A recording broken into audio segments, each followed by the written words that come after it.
Coming up after the break, we'll take a look at... Pardon the interruption for a very important news update. This is no holds barred. We go hard, we go harder. In the ring, on the mic, every shot is no holds barred. Feel the charge, feel the armor. Bobby Josh in your brain, turn it up, go farther, farther, farther. Theme hits loud, then the grips come off. Call out the card, call every payoff. Botches, legends, titles, and heat. Pay-per-view nights, run it back, repeat. They slam, we analyze. Move for move, every feud, every bruise, every pivot move. This is no holds barred. We go hard, we go harder. In the ring, on the mic, every shot is no holds barred. Feel the charge, feel the armor. Bobby Josh in your brain, turn it up, go farther. Turn it up, go farther. Turn it up, go farther.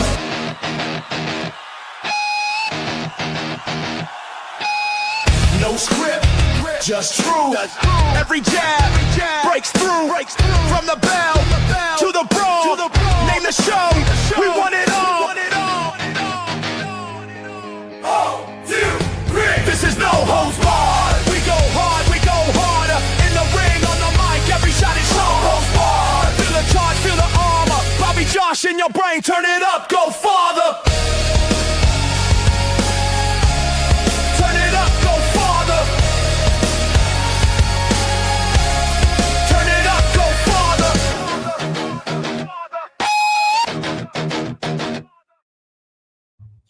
All right. Hello, everybody. Happy birthday, America. 250. Happy 4th of July from the Macho Man Randy Savage. Oh, yeah. I'm Bobby Meléndez, joined always by the one and only tag team partner here on the No Holds Barred Wrestling Podcast, Josh Kimmel, the Kimmelnator. What's up, brother? What up, man? Look at that energy. I like it. Are you hyped for 4th of July? I'll be honest, bottom 3 holiday for me. It's hot, dude. It's freaking hot outside. It's hot as hell outside. The sun. Like, no, I'm good. I'm cool not doing 4th of July. Every day is 4th of July in Florida. Every day is hot. Yeah, So, it's bad. I'm over it. Bad. It's bad outside. Anyway, man, I'm excited to talk wrestling, though. WrestleMania 12 was a fun was a show. Was a show. Yeah. Was a show. It was better than the last show. Definitely better than Right. WrestleMania 11, for sure. I'll give it that. Yeah. It didn't perform as well. I believe the buy rates were down again from WrestleMania 11 to 12. I know the attendance was similar, still in a very small. It just tells you where they were at this time in the WWF. In what year was this? 1996? Was it 96? Was this 96? 96 or 97? Yeah. 96. My goodness. And it just tells you where they were. And I, a young Josh, wasn't a wrestling fan yet, but I'm getting my feet wet in real life, in real time. So that's funny how where they're at now. WrestleMania 12 is how 18,000 for WrestleMania 12. So anyway, it was a show, a short show, but a long match. This was the match. This was the Shawn Michaels come down with a zipline match. I didn't know until now. Yes. So. There was a lot of those shots in this show, especially with Bret Hart and Shawn Michaels, that kind of stay with the history of time. You know, the Bret Hart with the glasses on his eye as he watches Shawn come in. That's a close-up shot that's been around forever. Shawn coming down from the rafters. You know, we got a lot of those legendary lifetime shots in this main event, which we're going to talk a lot about. Again, it was an hour long and an hour 10 minutes long or something like that because they had to go extra time. But it was a fun. I love watching these WrestleManias, kind of seeing how the tides turn, kind of seeing the drop off of WrestleMania, drop off of the WWF, and then the rise again as we get closer. We did get our first glimpse of Stone Cold Steve Austin in this WrestleMania, but he's not in that phase right now. He's with Ted DiBiase. Probably get the last glimpse of the Ultimate Warrior taking on Hunter Hearst Helmsley, who we know will eventually become Triple H. Piper versus Goldust. You kind of see where the Attitude Era is coming in there with the kind of this stupid shit stuff that comes through. And, Taker versus Diesel, which, again, the out and the old, but still, that was actually, I had a lot to talk about that match. And of course, the first match which will start off with the British Bulldog, Owen Hart, and Vader taking on Ahmed Johnson, the returned Jake Roberts, who obviously is not the same guy that we saw when he took on the Undertaker several years ago, and Yokozuna, who again a year later looks bigger again. You know, it's like so you see it's like the out with the old and all this whatnot. But anyway, the stipulation of this match, it was a 6-man tag match, went over for 13 minutes. Stipulation was Jim Cornette was Yokozuna's manager, as we all remember as we watched prior WrestleManias. Something has happened in between that time where now Yokozuna wants to get his hands on Jim Cornette. So the stipulation is if Yokozuna's team wins this contest, he will have an opportunity to get 5 minutes in the ring with Jim Cornette. From how you started us, I'll just say this in regards to this contest and just to show general, but this contest for sure, it was all right. It was good. Owen Hart, fun to watch. British Bulldog. Vader is so, I'll say this, Vader, they really were selling a job on him, but my God, when you watch him in real time, you're not watching his highlights, you're watching his matches, he's such an athletic, big guy. Like, you know, they did Bam Bam Bigelow, Vader was like, there was a spot where Jake Roberts was down, and he looked way too far off from the corner. Like, he didn't look like he was in the right spot. Vader was supposed to do the Vader bomb on top of him. So I'm like, man, he has to roll in, like roll a little closer. Vader did some sort of athletic thing, which would break my back. I mean, he went like this and lifted himself up so high where he actually reached and hit Roberts. I mean, I had to give flowers Ahmed Johnson, who we'll see a little more of during these WrestleMania runs. He doesn't spend a long time in WWE. He's kind of infamous into WWE, but another guy where you could tell, man, they were really pumping him up, man. They made him look good, and he had a few good spots in that contest, had a great look. He looked like he could be a championship type of guy, but the match was all right. It wasn't great. It was okay. But better start than most WrestleManias. What do you think of this match? Yeah, it was supposed to be just a one-on-one match between Vader and Yokozuna, but they couldn't do it for certain reasons. Rumors say that it was supposed to be Yoko's weight was a problem, so they couldn't have a singles match versus Vader. So they put a bunch of stars and just made a party match to get everybody else on the card. And also, it makes sense because this was a shorter card because of that hour-long Iron Man match. You have to make room, or you have to make matches like this to get other stars on the show, because 6-man tags like this are needed sometimes. But I'll say this, Bobby, the crowd was into it. Everybody was over. Everybody was into every match, every move that happened. Vader was mega over. Owen Hart. Ahmed Johnson, you said he looked good. He looked weird. He looked out of place to me. But because, you know, you go and you just judge him, right? It's kind of unfair as a wrestling fan if you go into it, you go, oh, that's Ahmed Johnson, the guy that looked really good. But so you just go in there going, what's he doing? Like, what's he doing? Like, why is he doing this? So maybe that's a me thing. But I'll tell you this: it got everyone into it. It got everyone into WrestleMania. It was fast paced. The end of the match, everybody was doing things like a 6-man tag match should be. And then the extra stipulation was Jim Cornette didn't do it. Nothing happened, but you know, we had something. But man, I'm really, really, really interested to hear what you have to talk about with Goldust and Roddy Piper. Like, I'm just curious on your take. Happy 4th, Adrian and everyone else. Happy 4th of July. Happy American birthday, brother. You know, I was doing Nitro Rewind with my brother Nick yesterday, Josh. You know, the Rhinestone, Jesse Urine, that's his wrestling name. So I got to send you his match. He sent it to me from the Arizona Wrestling. I think I put it on Twitter, but I'm going to send it to you. I think you'll get a kick out of it. But he did the Nitro Rewind with me. He said he's going to do a lot more. He's excited about doing that. He's going to get some guys on here. So I was excited about that. But he said I actually did a very good Macho impersonation. I was like, oh, well, thank you. And I was really hyped up into it. Yeah, thank you. Adrian of the Rainy Day Podcast and Too Raw for SmackDown. I'm not going to lie to you. That song is catchy as hell. I'm not going to lie. I last weekend when it was playing, I kept singing through it, and it did it again today. Great for great content in general, not just the intro. But I kept going, Too Raw for SmackDown. I just love that intro. You guys love wrestling. Go check out Too Raw for SmackDown on the Rainy Day Podcast. Yeah, my brother's is good, man. It was good to see him, and he came and visited me, and I'm excited for him for pursuing his dream in professional wrestling, see where it goes. But I know he has a lot of hype. He has a lot of heart into it. And I mean, character and everything is a lot of fun. It gets me itching. But, of course, stenosis and all this other crap. And then I fell outside the other night, busted my back. I'm like, okay, yeah, that's why I'm not wrestling.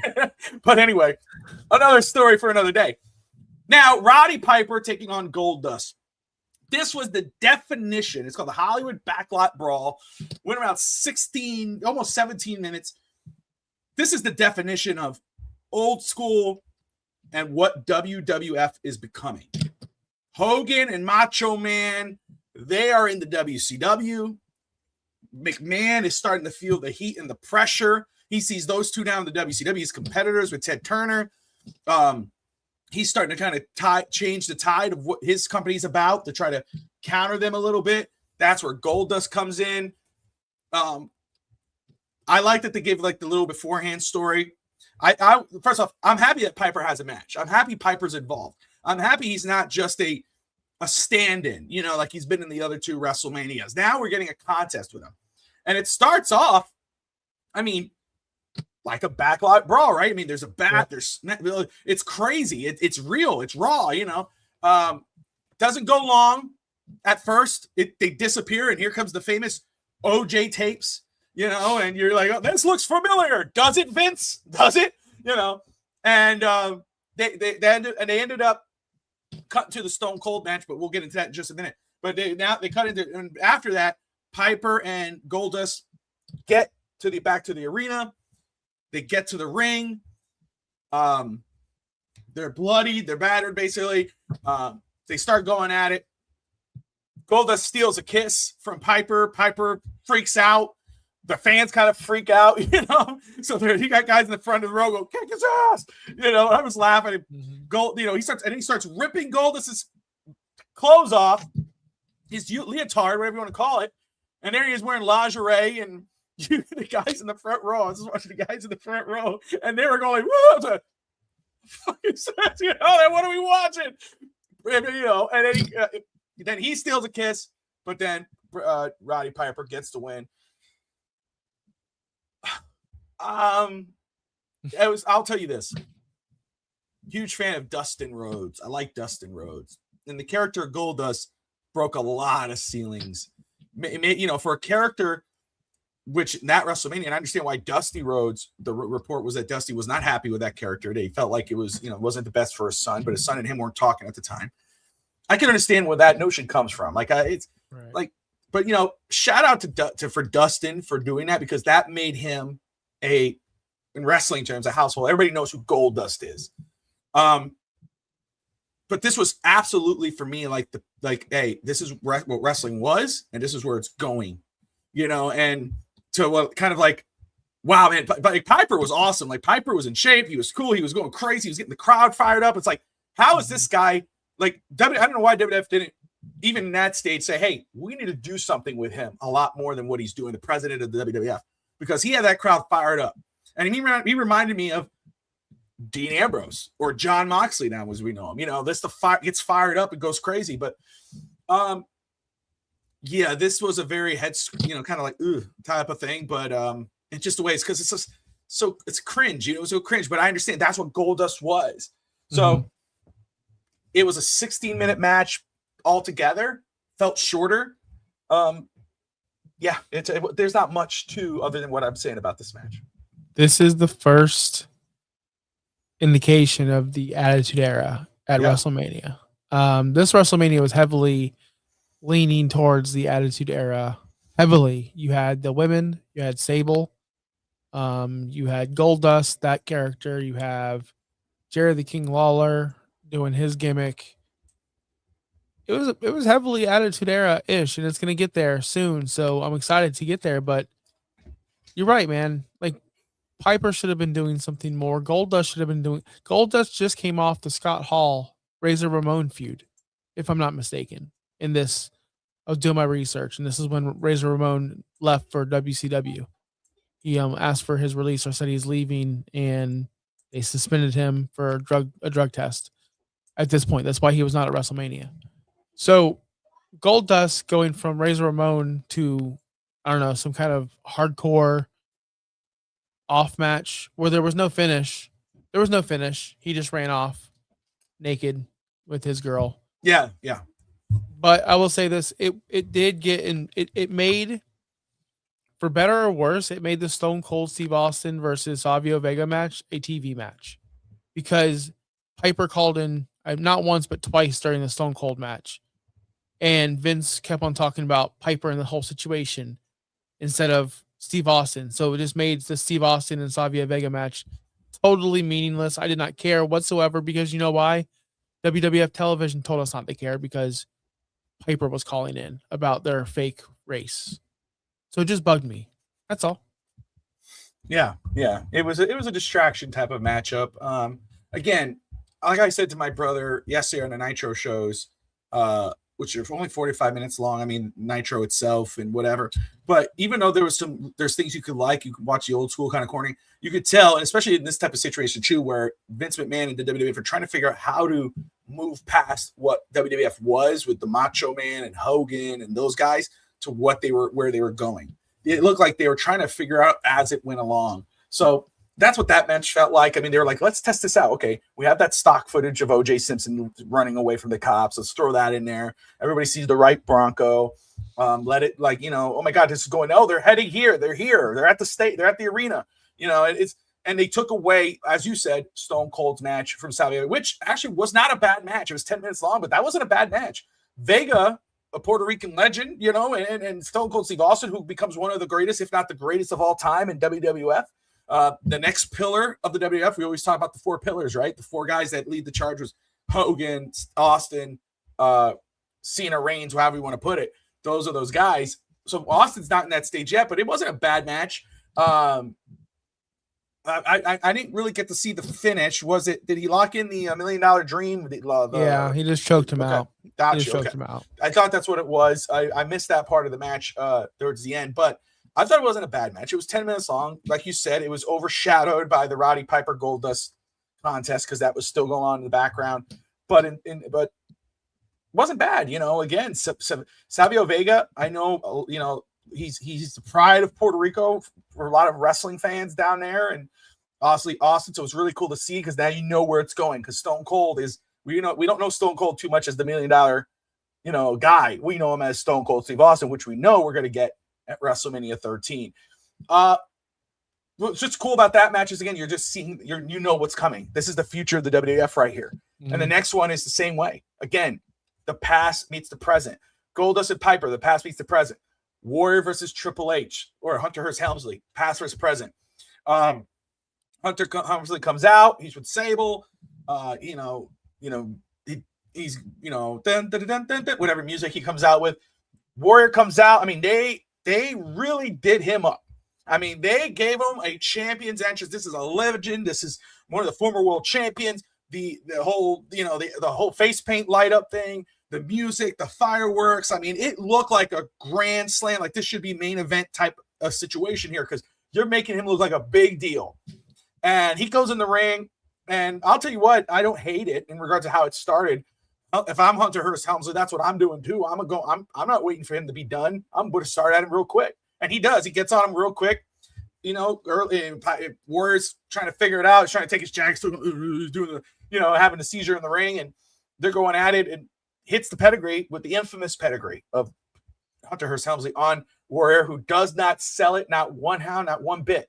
I mean, he full on Will Ospreay's that motherfucker. He jumps right back up, and so Triple H is, Hunter Hearst Helmsley, for as young as he was in the game, and he's been in wrestling for a little bit at this point. He wrestled in the WCW, but he does a great job. Like, you could tell if you watch Hunter Hearst Helmsley, even at that young age, you could tell what he thinks of the business, how he feels about professional wrestling, how he sells, how he, he's going to the crowd. He doesn't act butthurt that this guy didn't no sell me. He sells the no sell. So he did a great job. Word gets the pinfall, 1, 2, 3. Not really much to talk about other than the intro, the no sell, and then the quick finish. And a failed return, and nothing really came out of this. So that's true too. Vince, again, everyone complains. This would be a match the IWC would throw a fit. Whoa, the Warrior came back and squashed Triple H. Hunter Hearst Helmsley. He's going to be a top star.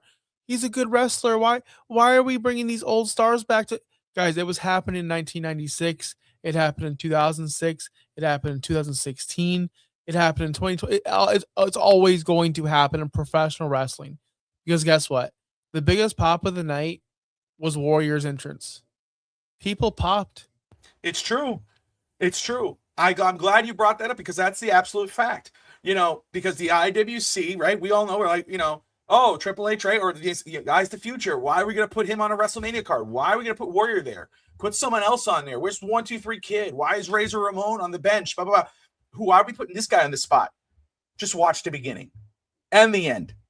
Like, I'm not the biggest Ultimate Warrior guy. Finn Sammy is. Finn Sammy and Finn's Talk today, he's an Ultimate Warrior guy. But I wasn't, especially in ring. But you cannot deny the crowd's love for him live.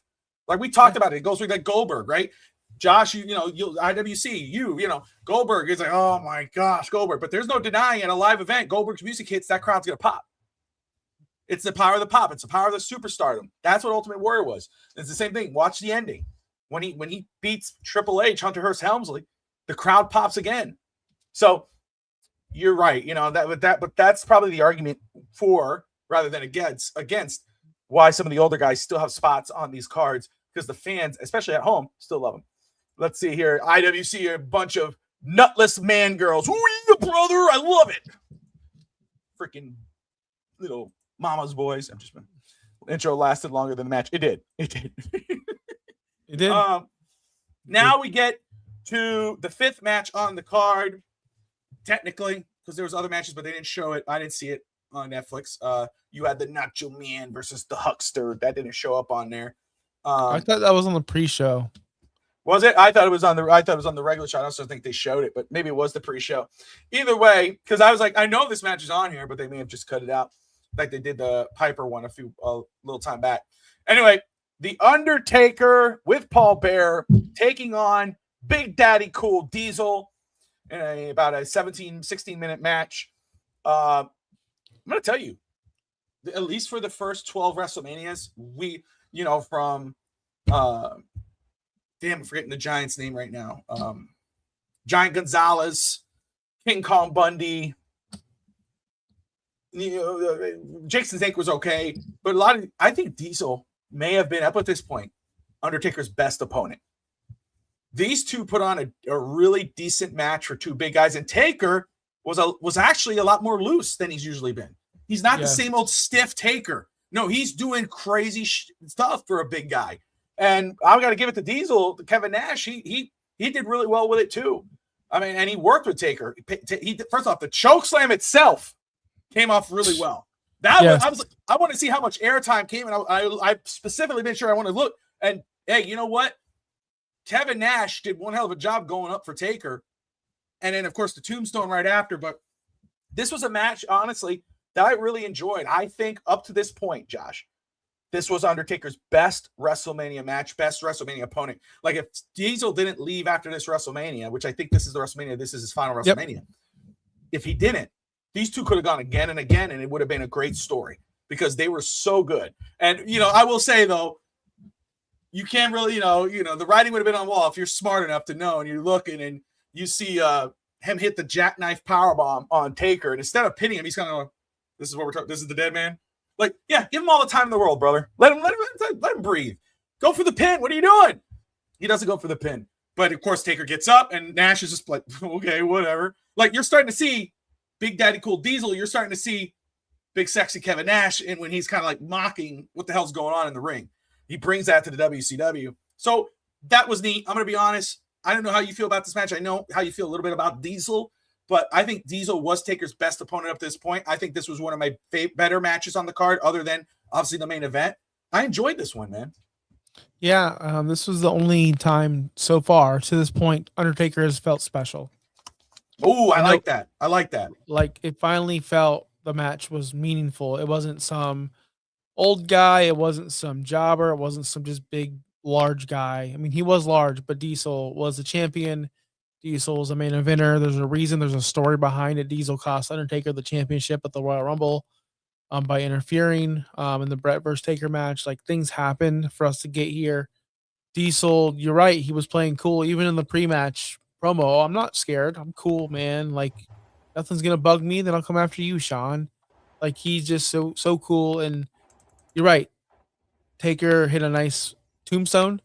Taker looked. He struggled. Like he was getting beat up.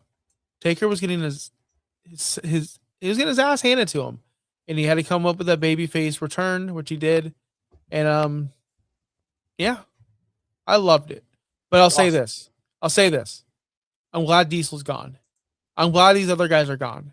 I'm glad that Scott Hall's gone. I'm glad we're gonna get into the Attitude Era coming up. Like I really am happy about this. Just wanted to point that out. Yeah, because now we're going to know this is the Attitude Era stage. And yes, Adrian will be with us for WrestleMania 17 Rewind. I know he's been telling me about that. I got you, brother. We Josh and I both are going to be are excited to get you on here to talk WrestleMania 17. So a lot of people's favorite WrestleMania. We're almost there. 5 more WrestleManias to go, or 4 more WrestleManias to go, and we'll get there. But yeah, again, you're right. This showed, I think, WWF audience and maybe the WWF front office that the Undertaker could do just more than being a stiff. I mean, he sold really well for Kevin Nash. He made it believable that he could lose, and he comes back and beats Kevin Nash. And then Kevin Nash, again, Diesel, probably showing, because McMahon didn't want to lose Diesel. I mean, he didn't really want to lose Razor Ramon, but it was up to that point. But with Diesel, he didn't want to, but Diesel was like, I'm going with Razor, I'm going with Scott, and whatever, we know what happens there. But the Undertaker, man, this was a great showing for Taker, man. And then just where we're going from here. Now we get the main event, the official main event, which is an hour long, an hour and 10 minutes, I think it really was. But Shawn Michaels taking on the world champion, Bret the Hitman Hart, in a 60-minute Iron Man match for the WWF Championship, brother. I'm going to let you take this one, man. Give me your thoughts on this contest. Tell me what you thought about it overall. There was no pinfall. It went basically to a draw until Gorilla came out, Gorilla Monsoon, and said, no, there has to be a winner. Shawn, of course, goes with the win. What are your thoughts on this contest? So let me ask you before I go into it. How many 60-minute matches have you watched recently, in the recent time, in the past 10 years? 60-minute bangers, like draws. I've seen quite a few because AEW does them quite often. I figured. So I hate to say this. I'm going into this match going, oh man, it's Shawn and Bret. They're gonna put on this massive banger. There it is. Nonstop. But hold on. I'm gonna get there. But they just didn't, up to, like, if you put someone like a Will Ospreay and, let's say, not Kenny now, because Kenny Omega's too old to do this now, but let's say MJF and Ospreay, and they say, hey, you guys are going to do a 60-minute Iron Man match. We would get a match we would talk about for a day. Because there's going to be flips, kicks, so many moves that Maria in the chat is going to go nuts for a day. But this match is timeless because the spots mattered. They went slow. They went headlocks. They went arm drags. They went wrestling for the first 20 minutes. It was so slow. But the story was Bret's going to out-wrestle Shawn. That was the story. And Shawn's trying, and Jerry the King Lawler was actually really good on commentary, saying, I'm surprised Shawn's matching this. I thought he was going to go his kung fu stuff, his off-the-wall kind of antics. Breaking down the match like a real commentator would. They knew this was 60 minutes, so they had to pace themselves. So they would do 10 minutes of holds in the beginning, and then a spot. Boom, back to a hold spot until around the 30-minute mark. Then it's like, okay, we only have 30 minutes to go.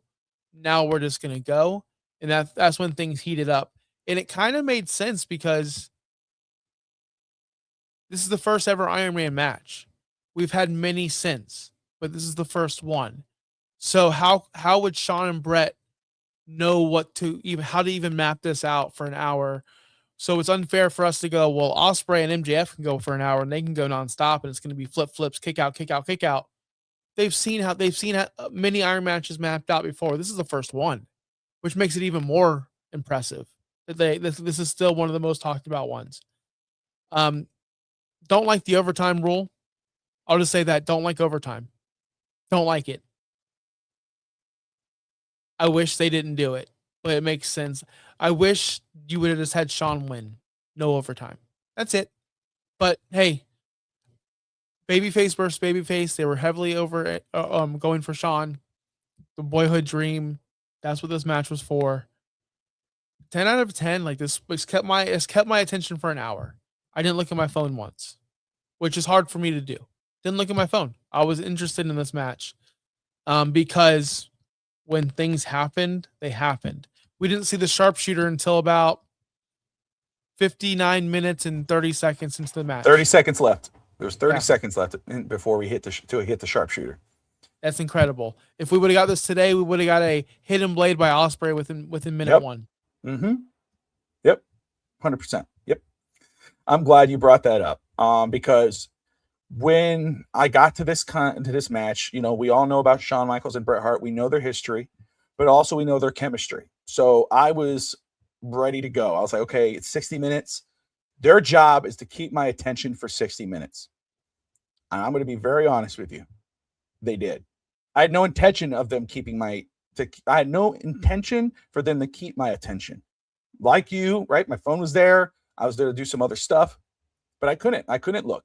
Yes, if you go in there with the expectation that you're going to see an Ospreay, Moneyball, Mike Bailey or MJF type of match, you might be disappointed. You might go, man, this is slow. And I get that, because at first I was like, okay, they're going to go, this is going to be crazy. This is a crazy 60-minute match. No, they slowed the pace. They slowed it down. And you're right, they paced themselves. But they told the story in the ring. And I got to give Jerry the King credit for his commentary through the match, bringing up when they would break each other, when they were down side the ring, and he's like, oh, 8 seconds. And he all of a sudden Shawn would roll out and he goes, the hell is he doing? He's an idiot. It's like, yes, he is. Thank you. Bret did it. Bret's an idiot too. But in regards to the pace of the match, they did exactly what they were supposed to do. And that's what they taught. That's what wrestlers do. Pace the match, tell a story. They told a story. And then, you're right, I think it was at 30, 40 minutes left. That's when it started to pick up the pace. And my goodness, like even at 40-minute, 30-minute match in that style and that pace, there's no flippity flips. There's no Circus Olay. This is hard hitting, technical shit. And I mean, my God, any one of those moves looked like they hurt, but they didn't even touch. And it was really good wrestling for the 40 minutes that was left within that contest. I'll tell you what, though, too, for two guys that you could say are probably wrestling soulmates, right? Like John Cena and CM Punk or whatever they would call themselves. Bret Hart and Shawn Michaels. I don't know what their relationship was at this point, Josh. You may know, because I know you do some research before the show, but sometimes it looked like they worked in spite of each other. Sometimes it didn't look like they really did like each other. I know at the end, after the match was finally over, there's a famous thing that happens there. But before we get to the end, I just want to, the match itself held my attention for 60 minutes and a little more, 40 minutes for sure. I mean, because I'm like, okay, and what I love is I think Shawn probably went for his Sweet Chin Music. It was outside and he hit Tony Schimmel. Oh gosh. Oh my goodness. Yes. Which was like, whoa, like holy shit. But they didn't go for their finishers. They didn't. Instead of the sharpshooter, he went for the oh my goodness, the Boston Crab. The Boston Crab. That's what I was saying. I didn't want to say Russell Jericho. It was the Boston Crab. He did the Boston Crab. He did the headlock. He did the crossface. I mean, there was all these little other moves they were doing, and they were going for like they were saving the best for last, because guess what? It's supposed to mean something. The finisher is supposed to mean something. That's why we call them finishers. It finishes the contest. It's supposed to finish the contest. It's not supposed to, right at the beginning, boom, 1, 2, he kicks out. Bullshit. What the hell are we doing? They saved it for last. So that way, with that 40, 30 seconds left, when Bret finally locked in the sharpshooter, it felt like it was over. Especially if you knew the ending to the story, you didn't care. If you're watching the first time, you're like, holy crap, there's 30, 40 seconds. He's gonna tap. Bret's gonna tap. Shawn's gonna tap. He didn't tap. The match is over. First off, if you left it that way, if let's say Shawn would have got unconscious and he left draw, would have been just fine. It would have been sucked because there was no change. But it would have been fine because you held the last and Shawn never tapped and the match was over and Bret goes out and that's the finish. But we don't get that. Bret's leaving. Bret's smart. Bret grabs the belt, gets the hell out of there. He sees Gorilla. He's like, nope, he's leaving. And I'm with you. I hate the continuation thing, overtime. This is the Iron Man match. There's no overtime. We've gone 60 plus minutes. Nobody said that if there's no winner at the end, we keep going. This is whoever gets the most pinfalls. I'm still the champion. This is a draw. But this is also Vince McMahon's WWF, who's been for the last 12 WrestleManias done dumb shit. Either way, Bret comes in. I love the sell job of Bret. Bret is like, what are you talking about? Gets in the ring, tells the guy, ring the damn bell. Goes after Shawn. They go a little longer. Shawn hits the sweet chin music. Does it again. 1, 2, 3. Shawn wins the match. And is the new WWF champion. Bret's laid out in the ring. Shawn is trying to do his little pose in the ring to the boyhood dream has come true. And you see him, Earl Hebner's trying to hand him the belt. He says something to Earl Hebner. And we find out later what he says to Earl Hebner. And basically he tells Earl Hebner is tell Bret Hart to get out of the ring. Get out of my ring. Get out of my shot. If you look, he's going to give him the belt. And Shawn says something to him. Earl comes back, takes the belt, he looks like he's awkward. Earl Hebner's such an awkward guy. He goes to Bret, tells, and you see Bret's like this in the floor, and all of a sudden Bret kind of goes up and goes, like, are you serious right now? And Bret just gets up, doesn't know. Now he's no selling it. Bret rolls out. He's looking there. He's right. He stands right in the shot. Before he leaves, he stands up and walks right up into the shot, right in front of Shawn Michaels, as Michaels is on the floor like this. And gets out. Fan throws a Canadian flag and throws it right back the other way and leaves the ring. And Shawn finally does his pose and the boyhood dream. And the crowd's going crazy. And, I mean, he is full of aura. Now he does. You can't lie about Shawn Michaels. He has all the aura, right? I mean, the lighting, the look and everything, the entrance. And it ends that way. A great match. A good finish, minus it going into overtime.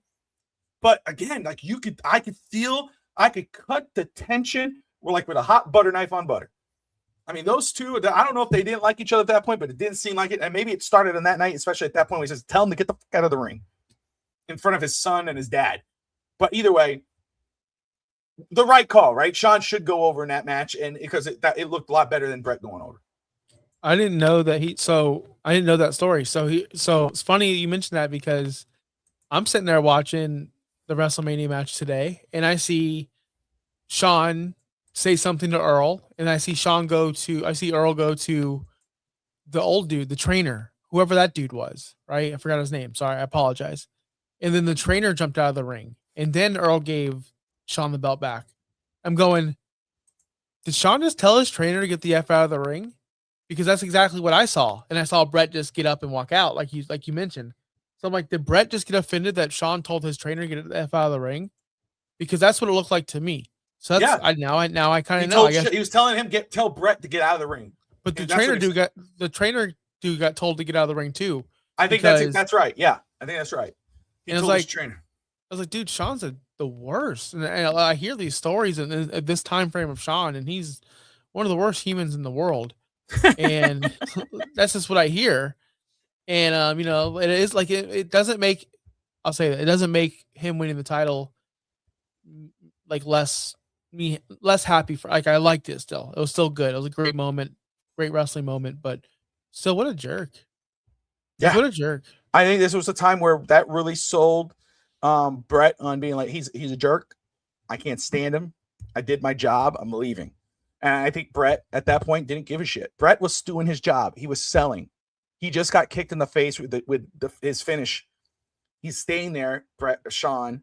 Now Bret, what Bret should have done, which you see John Cena do, you see guys like that now, which I agree, could have rolled a couple times over in a corner of the ring and still sold it, or rolled himself out on the floor and still sold it. But he just laid dead in the ring. And I mean, again, he's still doing his job. The cameraman should, but Shawn should, that's still your buddy. I mean, that's still not your buddy, but that's still your work partner. Tell him to get out of my spot. It's like, and that's when you see Bret at that point. As soon as the referee says that, watch again. Bret looks up at the ref, and it's no sell job. And he stands right inside the shot. He stands right in front of the shot and walks out. So My goodness, things were getting spicy at the end of WrestleMania 12. And Adrian, I appreciate you. Adrian says he's watching these WrestleManias with us. He says we're doing a good job. I appreciate Adrian saying that. And Adrian, man, again, you're more than welcome. We know say WrestleMania 17, brother, but you're more than welcome to join us. We'd love to get your perspective on these as we do. Okay, so WrestleMania 12. 1 to 12. Where does this one fall for you? This one, I enjoyed this one a lot because of the 60-minute Iron Man match. That put it over the top of a bunch of them. It's going to be in the top quarter. We're going 4th place. It's just above WrestleMania 4, the tournament. Right under WrestleMania 10, right? Shawn Michaels and Razor Ramon, that whole situation. WrestleMania 5 sits at 2, and then WrestleMania 8 is still number 1. So this one's good. I have this one top 4 overall of the WrestleManias of all time. I really like us getting into the Attitude Era a little bit early. I like Shawn and Bret. I like how there was a less celebrity aspect to WrestleMania this year. It still seemed low rent because of no Hogan. You know, you really, and I hate to admit this, but you really see the impact Hogan had when Hogan came out and selling out Silver Domes and Trump Plaza and all these big venues that look bigger. It just looked much bigger. And the fans were on their feet more and they cheered more. Where now they're just sitting. You watch fans during these matches and they're not paying attention. They're just laughing. They're just there to. It's a circus. They're not into it like they used to be. I know that's going to change soon, and they're going to get more into it as the war happens and WrestleMania. We'll get into the WrestleManias with the Monday Night Wars. But as of right now, it just seems like a circus. It just doesn't seem like a real place. You're missing the star power. You really are. I hate to admit it. You're missing Hogan. You're missing, and I think I agree with you, and that's what I love about doing this, because you kind of see where the height, the fall, and the reheight. And I'll say this: yes, missing Hogan. I would say though, you're missing a Hogan. You're missing a main attraction in these things. As great as Bret Hart and Shawn Michaels are, and the Undertaker, right? Even though Taker's on the top of the card, as great as those guys are and were, they weren't Hulk Hogan or talent like Hogan in regards to bringing in those merchandise and everything. We're going to get that because the guy who eventually takes that spot is Stone Cold Steve Austin. So I'm looking forward to WrestleMania 13, obviously, but WrestleMania 14 and 15 and 16, like during the main years of Austin, to kind of see, okay, how much has changed with these WrestleManias. Does it feel bigger? Because we know 17 is one of the biggest. We know 18, which is the return of Hogan and The Rock. 19, those WrestleManias feel huge. Those 16 through 13 where Austin, or maybe 14, I think, not 13, but I think 13 is when Austin becomes really the Austin, because he has that match with Bret that's coming up.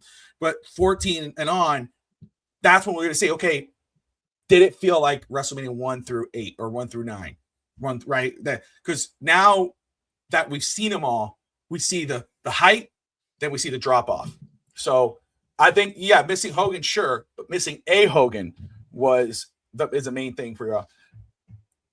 I'm down for anyone. Hey, that's awesome, brother. Hey, there you go. Maybe we'll figure that out for next week. Maybe. Maybe there has to be, because should be off air. I'm not going to be here next week. Oh, you son of a! No, I'm not going to be here next week. Reasons. All right. I'll be in Disney. Oh, Mickey Mouse. No, I'm just playing. Yeah. Hey, brother, I just watched Night of Champions from Disney Plus. Right, part of the family. I'm just going to scout out Disney. You know, there you go, bro. I'm honestly, guys, to wrap this thing up, I am thinking about going to Beach Break this Wednesday in Clearwater Beach. I'm only about 30 minutes away from there. The tickets are $60. Kenny Omega versus MJF for the World Heavyweight Championship. I hope Kenny Omega loses, but I think he's going to win. And I kind of want to be there if that happens. So you might see me. If you see me, sickos, leave me alone. I'm there for the show. I might no autos, no selfies. I'm not interested. No selfies. No, don't look me in the eye. Look away. Don't recognize me.